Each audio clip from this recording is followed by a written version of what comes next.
ఇంతగా అసలు కౌలు మీదే తిరుగు కలిగింది. తాగి పేరేసిన మద్యం సీసాల వాసన వారు రాసిపడేసిన పద్యాల్లో వచ్చేది నాకు అన్నాడు.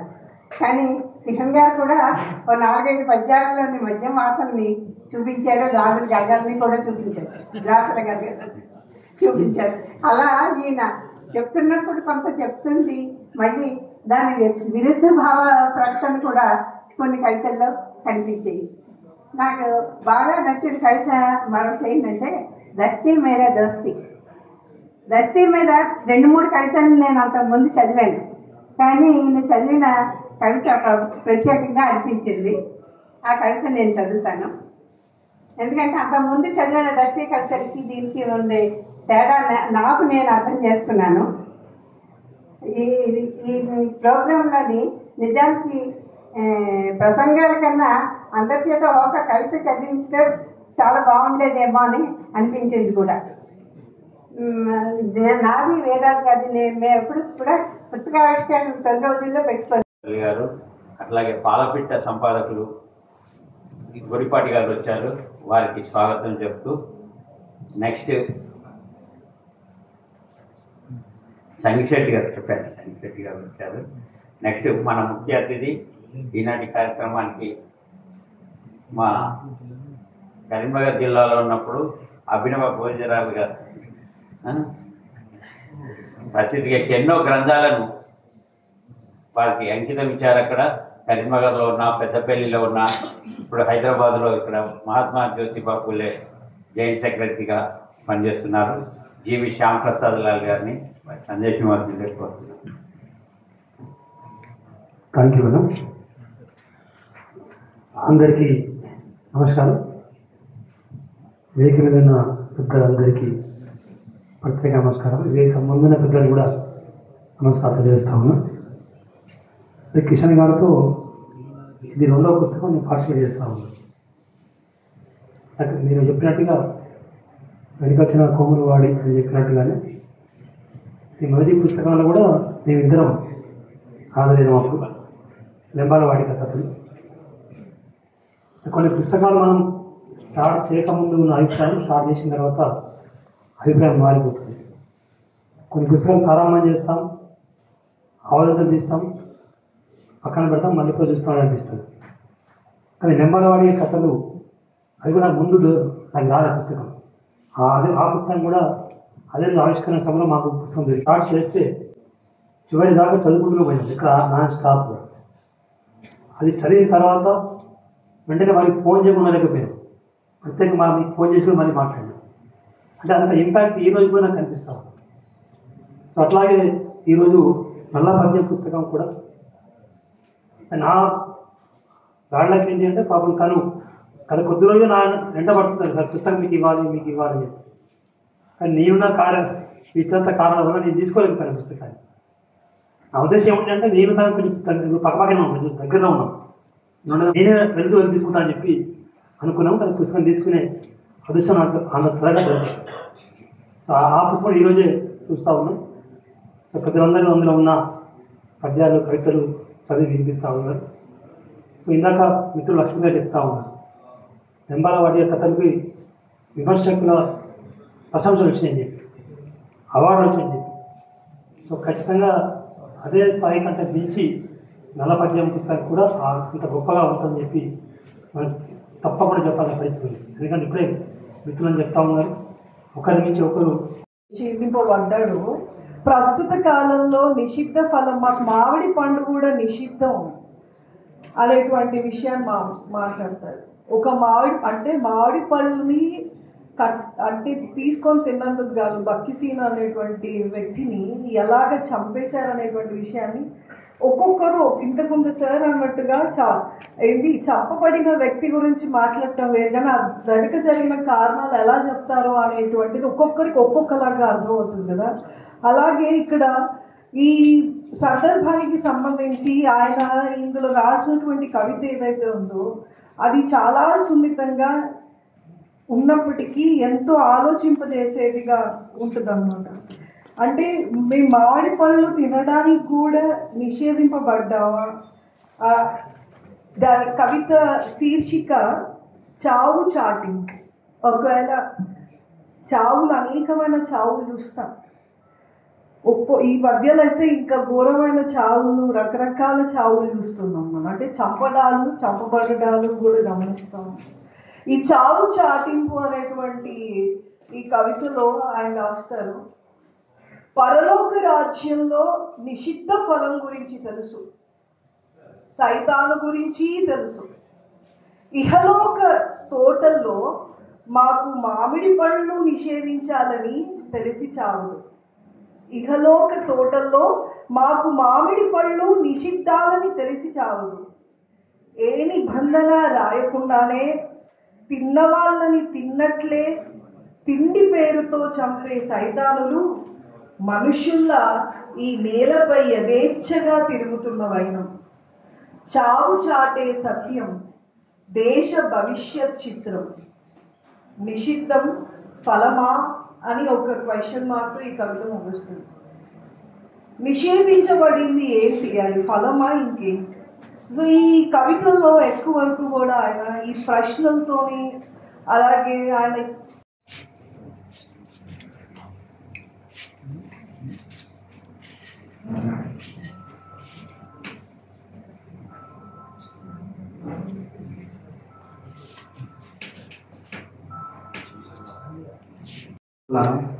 అవసరమైతే దస్తీ కూడా ఆడుకుంటాను. ఇప్పుడు హైకోర్టు అడ్వకేట్ శ్రీసుధ గారు ఒక 2 నిమిషాలు మాట్లాడతారు.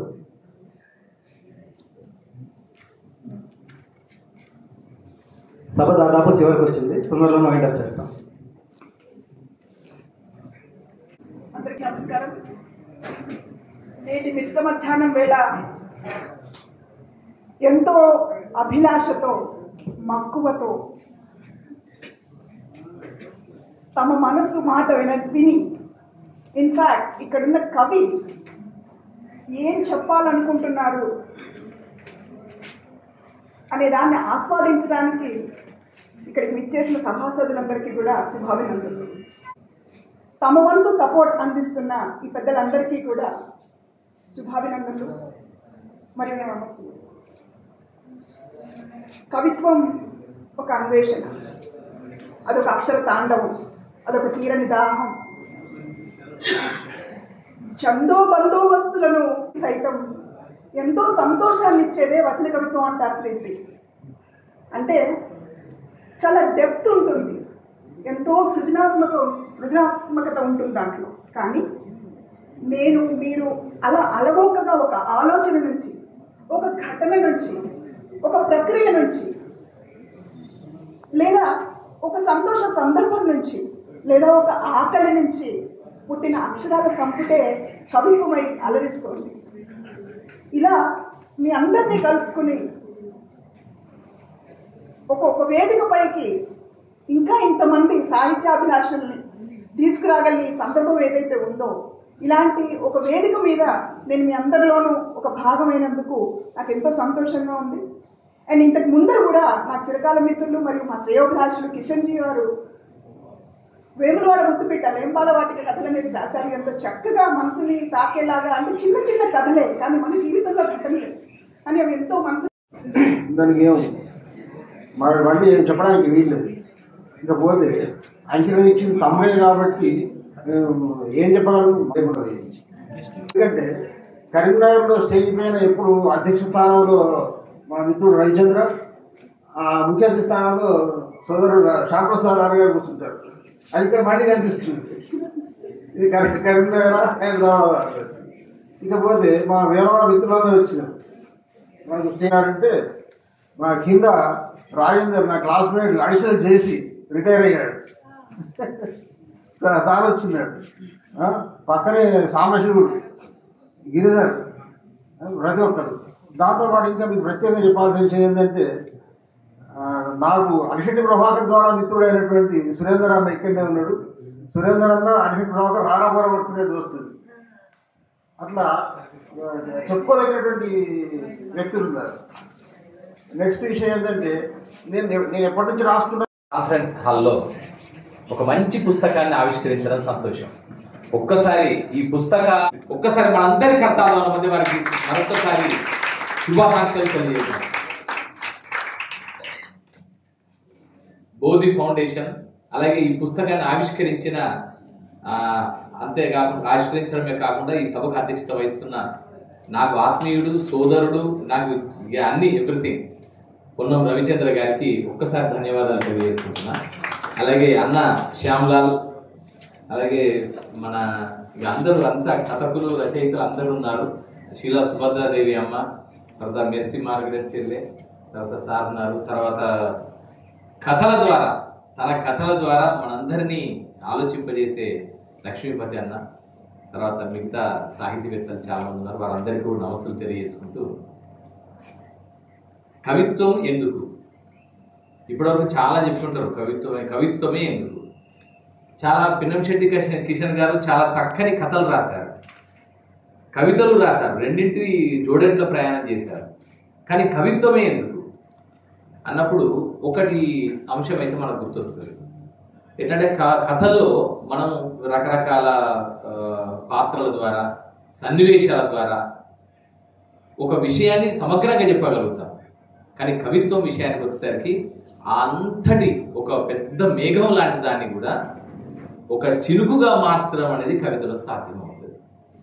ఎందుకంటే చూస్తే మేఘం ఎంతో చాలా విస్తారంగా కనిపిస్తుంది, దాని నీడ కొన్ని ఎకరాల పాటు కనిపిస్తుంది. దాని నీడ ఒకసారి మేఘం, నల్లమబ్బు నీడ, కానీ అది చినుకుగా కురిసినప్పుడు మాత్రం ఒకటే చినుకు చుక్కలాగా వచ్చిన ఫీలింగ్ కలుగుతుంది, అంటే కండెన్స్ అయిపోతుంది. అలాగే ఒక సారాన్ని అంత అలతి పదాలతో, అల్పమైన పదాలతో ఒక లోతైన భావాన్ని, గాఢతని చెప్పగలిగిందే కవిత్వం. అందుకే కవిత్వం చాలా మంది కవిత్వం రాయడానికి ఇష్టపడతారు. ఎందుకంటే ఒక దశకు వచ్చిన తర్వాత జీవితం యొక్క సారాన్ని అంతా చెప్పాలనే కోరిక పుడుతుంది. తాము చూసిన, తమకు ఎదురైన, తాము పరిచయమైన పరిస్థితులు, వ్యక్తులు, సన్నివేశాలు, సందర్భాలు, వీటన్నిటిలోంచి ఒక జీవన సారాన్ని, జీవన తాత్వికతని చెప్పాలనిపిస్తుంది. అందుకే అది ఆదికవి నుంచి అయినా, పంపర నుంచి అయినా, నన్నయ్య నుంచి అయినా, జెఫ్రీ చాసర్ నుంచి అయినా, మీరు ఎక్కడి నుంచి ఇలియడు, ఒడిస్సీ రాసిన హోమర్ నుంచి అయినా, ఎవరి నుంచి అయినా కూడా మనకు కనిపించేది ఏంటంటే, ఎందుకు కవిత్వం రాస్తారంటే ఒక సారాన్ని చెప్పడానికి, వారిదైన పర్స్పెక్టివ్ని చెప్పడానికి కవిత్వాన్ని రాస్తారు. సో ఇక్కడ నల్లపద్యం కవితని మనం చెప్తున్నాం. నాకు అది ఎంత మంచిగా అనిపించింది అసలు టైటిల్ నేను చూడగానే అన్నతోనే అన్న టైటిల్ బాగుందన్న, నల్లపద్యం. ఆ నలుపు అనేది ఒక ధిక్కారం, ఒక నిరసన, ఒక గ్రీఫ్కి కొలమానం, ఒక ఎగోని, అన్నిటినీ మించి ఒక వివక్షకి సంకేతం నలుపు. మొదటి నుంచి కూడా మనకి ఏంటంటే ఫెయిర్ అండ్ లవ్లీ నుంచి మొదలుకొని ఫెయిర్, నాన్ ఫెయిర్, అన్ఫెయిర్ అంటే బ్లాక్ అని. బ్లాక్ అనేది ఒక మొదటి నుంచి కూడా అట్లా అయిపోయింది.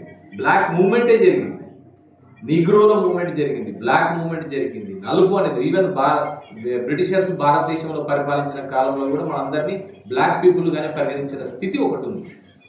సో అలాంటి ఒక అణిచివేత నుంచి ఒక ధిక్కార స్వరాన్ని వినిపించడం అనేది ఎట్లా చేస్తే బాగుంటుంది.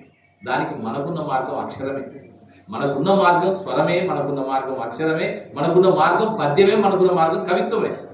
అలా కవిత్వాన్ని తన వాహికగా చేసుకొని తన భావాలన్నింటినీ చెప్పడం అనేది ఇక్కడ పిన్నంశెట్టి కిషన్ అన్న అద్భుతంగా చేశారు. ఇప్పుడు మనం చూస్తున్నాం చాలామంది కవితలు రాస్తున్నారు, బట్ ఏంటంటే కొంచెం ఒక ప్రోగ్రెసివ్ ఐడియాలజీ, ఒక ప్రాపంచిక జ్ఞానం, ప్రోగ్రెసివ్ ఐడియాలజీ, ప్రాపంచిక జ్ఞానము, మరొక వైపున ఫిలాసఫీ, ఈ మూడింటిని మేళవించి రాయగలిగిన వాళ్ళు మాత్రం చాలా తక్కువ మంది. చాలామందికి ఇప్పుడు ప్రోగ్రెసివ్ థాట్ ఉండొచ్చు, బట్ ప్రాపంచిక జ్ఞానం అంటే ప్రపంచంలో జరుగుతున్న పరిణామాలు, వివిధ దేశాలలో, లాటిన్ అమెరికాలో, ఆఫ్రికాలో, ఆసియాలో ఉద్యమాలు, ప్రజా పోరాటాల నేపథ్యంలో కవిత్వం యొక్క తోడ్పాటు ఎలా ఉంది, సాహిత్యం యొక్క తోడ్పాటు ఎలా ఉంది, గాబ్రియెల్ గార్షియా మార్కెస్ ఏమంటున్నారు, లేదా నికనాల్ ఫారా ఏమంటున్నారు, లేదా దర్విష్ ఏం చెప్తున్నాడు, పాలస్తీనా కవులు వాళ్ళ వేదన ఏంటి. సో వీటన్నింటినీ అవగాహన చేసుకుంటూ మనదైన ఒక ఆక్రోశాన్ని, ఆక్రందనని, ఆవేశాన్ని, ఆలోచనని కూడా చెప్పగలగాలి. సో మనదైన నేటివ్ రూట్స్ నుంచి చెప్పగలగాలి, మనదైన ఎథనిక్ ఫిలాసఫికల్ ప్రాసెస్ నుంచి చెప్పగలగాలి. అలాంటి ఒక గాఢమైన, చిక్కనైన, చక్కనైన కవిత్వాన్ని మన అన్న నల్ల పద్యంలో మనకు ఆవిష్కరింపజేస్తాడు. సో దీంట్లో ఒక ఇంగ్లీష్ టైటిల్స్ కూడా కొన్ని మంచిగా అనిపించినాయి, భలే గమ్మత్తుగా పెట్టాడు. దానిలో రెండు నేనులు టైటిల్స్ ఎంత చక్కగా అంటే వెరీ అల్ట్రా మోడర్న్ పోయిటరీకి చక్కగా ఉదాహరణలుగా నిలుస్తాయి. నథింగ్నెస్, నాకు బాగా నచ్చే పదాల్లో నథింగ్నెస్ అనేది ఒకటి. అంటే నేను ఎప్పుడు రాసుకున్నాను, ఛానల్ క్రితం రాసుకున్నాను, there is something is in something, something is in nothing, nothing is in something, but everything is in nothing. So అలాంటి ఒక ఏమీ లేనితనం, ఒక శూన్యత, ఆ శూన్యతలోంచి అనూహ్యతలోంచి ఏదో సృష్టించగలగడం, అలాంటిది కవి మాత్రమే చేయగలుగుతాడు, సృష్టించగలుగుతాడు. భావనల్ని కానీ ఆలోచనల్ని కానీ ఆవేశాలని కానీ చేయగలుగుతాడు. అలాంటి కవిత్వాన్ని మనకి ఇచ్చాడు. దీంట్లో కూడా ఒక మంచి వాక్యం ఎంత బాగా చేసిందంటే, తను భూమి అయి కంటేనే కదా జనం అరణ్యాలే విస్తరించేది. తను భూమి అయి కంటేనే కదా, ప్రతి ఒక్కరు ఆ భూమి పురిటి నొప్పులు ఏంటో తెలియాలి. పుడమి తల్లిని చీల్చుకుంటూ పురిటి నొప్పులు వస్తున్నాయని ఇట్లా మనకు శ్రీశ్రీ లాంటి కవులు, అభ్యుదయ కవులు, విప్లవ కవులు అందరూ కూడా చెప్పారు. కానీ తను చెప్పిన విధానం మాత్రం డిఫరెంట్. అలాగే మనకు ఇండియన్ ఫిలాసఫీలో ఎటర్నల్ ప్రిన్సిపల్స్ కనిపించేది సత్యం, శివం, సుందరం అని. ఎటర్నల్ ప్రిన్సిపల్ సత్యం అంటే the truth, Shivam goodness, Sundaram aesthetics. So ఆయన చెప్తారు, వాళ్ళు ఎలా చెప్తారంటే ఈ ప్రతిదీ ఏది సత్యం, ఏది శివం, ఏది సుందరం, ఓ మహాత్మా, ఓ మహర్షి, ఏది సత్యం, ఏది సత్యం అని ఆయన కూడా ఒక పెద్ద కాంట్రడిక్షన్లో పడిపోయాడు శ్రీశ్రీ అంతటి వాడు. సో దాంట్లో ఏదైతే సత్యం, ఏది సత్యం అన్నప్పుడు చెప్పే విషయం ఏంటంటే, ఇండియన్ ఫిలాసఫీలో ఏదైతే శివమై ఉంటుందో, ఏదైతే సుందరమై ఉంటుందో అదే సత్యం. ఇక్కడ లాజిక్ మీకు గమనిస్తే అర్థమవుతుంది. ఏదైతే శివం అంటే మంచి చేయగలుగుతుందో, ఏదైతే సుందరమైన కలిగి ఉంటుందో, కళాత్మకంగా ఉంటుందో అదే సత్యం. మరి ఏది శివం? మరి ఇక్కడ సెకండ్ పాయింట్ ప్రశ్న, ఏది శివం అంటే ఏది మంచి అంటే, ఏదైతే సత్యమై ఉంటుందో, ఏదైతే సౌందర్యంగా ఉంటుందో అది మాత్రమే శివం, అదే మంచి. Okay, then fine. మరి వాట్ అబౌట్ సుందరం? ఏది సుందరం? ఏది సుందరం అంటే ఏదైతే సత్యమై ఉంటుందో, ఏదైతే మంచి చేయగలుగుతుందో అదే సుందరం. ఈ మూడింటి మధ్యలోనే ఆ లాజికల్ ప్రజెంటేషన్ని తార్కికంగా దిగ్నాగుడు చెప్పిన స్టైల్లో, ఆ తార్కిక ధోరణిలో, సోక్రటీస్ స్టైల్ ఆఫ్ డయలెక్టికల్ మెథడ్లో చాలా అద్భుతంగా చెప్పారు. మనకు ఆ డయలెక్టిక్స్నే ఇక్కడ చాలా మంది తీసుకొని హేగెల్ నుంచి మొదలుకొని కార్ల్ మార్క్స్ వరకు కూడా హిస్టారికల్ డయలెక్టికల్ మెటీరియలిజం స్టైల్లో దాన్ని చెప్పుకుంటూ వచ్చారు. సో ఇంత ప్రస్థానాన్ని ఒక చక్కని వాక్యం, ఒకటే వాక్యంతో మన అందరినీ కదిలించేలాగా చెప్పిండు. సత్యం, శివం, సుందరం. దానికి బదులు చెప్పింది ఏంటంటే ఒకటే చిన్న మార్పు, సత్యం, శవం, సుందరం అన్నట్టు. ఇది తార్కికత కాదు, తాత్వికత, తాత్విక గాఢత. తాత్విక గాఢతకు కారణమైన జీవితపు ఎగోని, జీవితపు తన్లాట. జీవితపు తన్లాటలోని ఒక విషయాన్ని ఆయన అంత చక్కగా చెప్పాడు. అలాగే ఇంకొక కవిత ఒకటి నాకు, జనం ఇక్కడ ముఖ్యంగా ఏంటంటే మిట్ట మధ్యాహ్నం ఎవరు వస్తారు అనే దాని మీద, అట్లా కాకుండా ఎవరికి వారే రాష్ట్రీయ ఇంతమంది హాజరయ్యారు. ముఖ్యులంతా వచ్చారు. ఇక్కడ సంగీత కంచనపల్లి వచ్చారు, పాలపిట్ట వచ్చారు, సుబ్రెడ్డి నారాయణ గారు వచ్చారు, సంగీత శెట్టి అన్నలందరికీ దండాలు. అందరూ ముఖ్యులంతా మాడవి శ్రీధర్ గారు, అంబటి సురేంద్రరాజు గారు అందరూ సమావేశానికి విచ్చేశారు. కాబట్టి ఈ కార్యక్రమానికి విచ్చేసిన మీ అందరికీ నేను మరోసారి ధన్యవాదాలు తెలియజేస్తాను. ఈ పుస్తక రచయిత కిషన్ గారిని తన స్పందనను తెలియజేయాల్సిందే కోరుతున్నాను. సభకు నమస్కారం. ఒక 5 నిమిషాలు మాత్రమే మాట్లాడాను, ఎందుకంటే 5 o'clock ఇది హ్యాండ్ ఓవర్ చేయాల్సినటువంటి టైం. నేను ఓట్ ఆఫ్ థ్యాంక్స్. ఇంకా నేను అంటే మామూలుగా అయితే కవి స్పందన, రచయిత స్పందన ఆశిస్తాను, మరి డెఫినెట్గా నేను కూడా ఆశిస్తాను అట్లా. కానీ ఇక్కడ కొత్తగా నేను చెప్పాల్సిన ఒకటి మాత్రమే నేను చెప్తాను, 1-2 మాటలు. లేమాలవాటి కథలు కూడా నాకు ఇక్కడే చేయమని చెప్పేసి అని అన్నారు, ఆవిష్కరణ జరగాలి ఇక్కడే చేద్దామని అన్నారు. అంటే నాకు ఆ ఎసెన్స్, నా వేములవాడ ఊరు ఉండేటువంటి అది పోతుంది, నేను ఎక్కడైతే రాశానో అక్కడే నేను ఆవిష్కరణ చేయాలనుకుంటాను. అది అందుకోసం అంటే అప్పుడు అన్నారండి అందరు కూడా, అసలు అక్కడ కవిత వాతావరణం నిజంగా ఆ కాలానికి, మేము ఉన్నటువంటి కాలానికి అది మొక్కాల్సినటువంటి కాలం. ఆ కాలంలో ఆ కాలమే లేదు, ఇప్పుడు ఎవరు లేరు, అక్కడ కవిత్వం లేదు, ఏది లేదు, అసలు ఒక స్ఫూర్తి లేదు, ఏది లేకుండా డ్రైనెస్, కంప్లీట్ డ్రైనెస్లో ఉన్నటువంటిది. అక్కడ నువ్వు వచ్చి ఏం చేస్తే ఆవిష్కరిస్తా అంటే ఎవరు వస్తారు అనుకుంటున్నావు? ఎవరు కూడా రాదు, నీ ఫ్రెండ్స్ 4-5 వస్తారని చెప్పేసి అన్నారు. సో నేను ఎవరన్నా రాని రాకపోని నాకు అక్కడ చేస్తాను, నేను డెఫినెట్గా అంతే చేస్తాను అక్కడే అని అనుకున్నాను. అట్లాగే చేయడం జరిగింది. అక్కడ దాదాపు ఒక 50-60 మంది మిత్రులు, మిగతా సాహితీకారులు వాళ్ళందరూ కూడా పెద్దలు, చాలా పెద్దవాళ్ళు కూడా వచ్చారు. సో దాన్ని చాలా అద్భుతంగా విజయవంతమైంది. 50-60 మంది మేము నా కళానికేతన్ ఉన్నప్పుడు ఒక 50-60 మంది కవులే ఉండేవాళ్ళు. అసలు అంత గొప్ప కాలం అంతా పోయి ఎవరు లేనప్పుడు ఎవరు వస్తారంటే 50-60 మంది అక్కడ కనిపించేసరికి చాలా ఆశ్చర్యం. నేను సక్సెస్ 100% సక్సెస్. నేను మళ్ళీ ఆ కవిత వాతావరణాన్ని, కథా వాతావరణం అక్కడ క్రియేట్ చేయగలిగింది నా ఆవిష్కరణ అనుకున్నాను. తర్వాత హైదరాబాద్ ఇప్పుడు నల్లపతి వచ్చిన దాదాపు 1 ఇయర్ నుంచేది. ఆ 1 ఇయర్ నుంచి కూడా అది పోస్ట్పోన్ చేస్తున్నాను. అది ఒక భయం. ఇక్కడ చూస్తుంటారు కదా, నేను దాదాపు ఒక 100 అటెండ్ అయి ఉంటాను నేను ఈ దానిలో ఒకటి ఈ రిటైర్మెంట్ అయిన తర్వాత ఇక్కడికి వచ్చాను.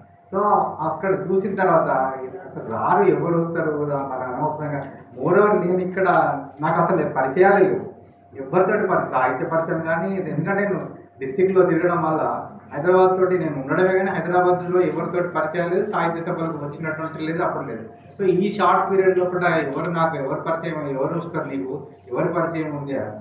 సరే నేను అదంతా కూడా పట్టించుకోలేదు. సరే నేను ఒక ధైర్యాన్ని అనిల్ ఇచ్చిండు, ఒక ధైర్యాన్ని సూఫీ ఇచ్చిండు, తర్వాత మామ ఇచ్చిండు, తర్వాత హరికృష్ణ గారు కూడా అంతే. లేదు చేద్దాం మనం డెఫినెట్గా నేను వస్తాను సార్, మీరు రాదు సార్, నాకు తెలిసి ఎన్నిటికి రాలేదు, మీ పేరు వేసుకుంటారు, మీరు రావడానికి టైం ఉండదు. సో అదంతా కూడా ఛేదించుకొని రావడం జరిగింది. సో వీళ్ళందరూ నేను ఏం చేశానంటే అందరినీ ప్రేమించాను, నాకు అంతే ప్రేమను తిరిగి ఇచ్చాను. నేను ఎక్స్పెక్ట్ చేయలేదు, నేను ఎవరు రాకుండా 10 మంది ఉన్నా చేస్తానని అనుకున్నాను, అట్లే వచ్చాను. కానీ ఇంత గొప్పగా నాకు ఈ మధ్యన ఎటువంటి సభ జరగలేదు. అందరూ ప్రేమను వంచారు, ప్రేమను ఇవ్వడానికి వచ్చారు. వారికి అందరికీ పేరు పేరు ఎక్కడి నుంచి వడబుసి తీరు గారి నుంచి చెప్పుకుంటే రచయితలు, కవులు, ఆ తర్వాత ప్రచురణకర్తలు, తర్వాత సంపాదకులు, వీళ్ళందరికీ ఇంతమందిని పేరు పేరు చెప్పాలంటే ఇక్కడ టైం సరిపోదు. సో అందరికీ కూడా నేను శిరస్సు వంచి నమస్కరిస్తున్నాను. తర్వాత ఇంకొకటి ముఖ్యంగా చెప్పాల్సినటువంటిది అమ్మ గురించి నేను ఒక మాట చెప్తాను. అమ్మని ఎందుకు పిలిచాను అనంటే శీలావిరాజ్ గారు నాకు ఆశీస్సులు ఇచ్చేది. అప్పుడు ఆ టైంలో కూడా నేను కవితా చిత్ర ప్రదర్శన చేయడం, అక్కడ ఉన్నటువంటి కవులను తీసుకొని ఒక కవితలను, ఆ కవితకు ఒక బొమ్మ వేసి దాన్ని చిత్ర ప్రదర్శన చేశాను. అట్లాగే ఒక సోలో నా ప్రదర్శన కూడా పెట్టాను అక్కడ. సో దాన్ని చూసి, ఆ సోలో ప్రదర్శన చూసి అప్పటికి నవత వచ్చింది, నవతకు ఇంకో చిత్రం వేయడం జరిగింది శీలావిరాజ్ గారు. నేను అప్పుడు ఇంటర్మీడియట్ డిగ్రీ ఫస్ట్ ఇయర్ చదువుతున్నాను.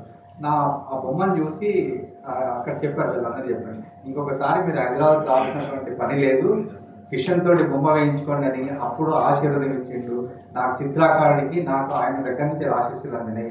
తర్వాత వారు లేకున్నా కానీ అమ్మ ద్వారా నా కవిత్వానికి ఆశీస్సులు అందినాయి, ఆశీర్వాదం అందింది. థ్యాంక్ యూ అమ్మ. మిగతా వాళ్ళందరికీ కూడా పెద్దలందరికీ పేరున అందరికీ, నా మిత్రులు వేములవాడ నుంచి వచ్చిన వేములవాడ మిత్రులందరికీ, తర్వాత నా కొలీగ్స్, నా ఇన్స్పెక్టర్స్ కొలీగ్స్ కూడా వచ్చారు, వాళ్ళందరికీ, అడ్వకేట్ నా మిసెస్ అడ్వకేట్ ఆమె తరఫున వచ్చినటువంటి మిత్రులందరికీ అందరికీ పేరున కృతజ్ఞతలు, మరొకసారి కృతజ్ఞతలు. Thank you. వచ్చినటువంటి మిత్రులు ఉన్నారు, కవులు, ఇక్కడ చాలా మంది పెద్దలు ఉన్నారు కాబట్టి కృష్ణ దృష్టి కూడా తీసుకోవడం. Thank you. అట్లనే ఇక్కడ ఉన్నటువంటి కవులందరికీ కూడా ఒక విజ్ఞప్తి, మీ రచనలు, మీ దగ్గర ఏమైనా పుస్తకాలు ఉంటే ఆ లైబ్రరీకి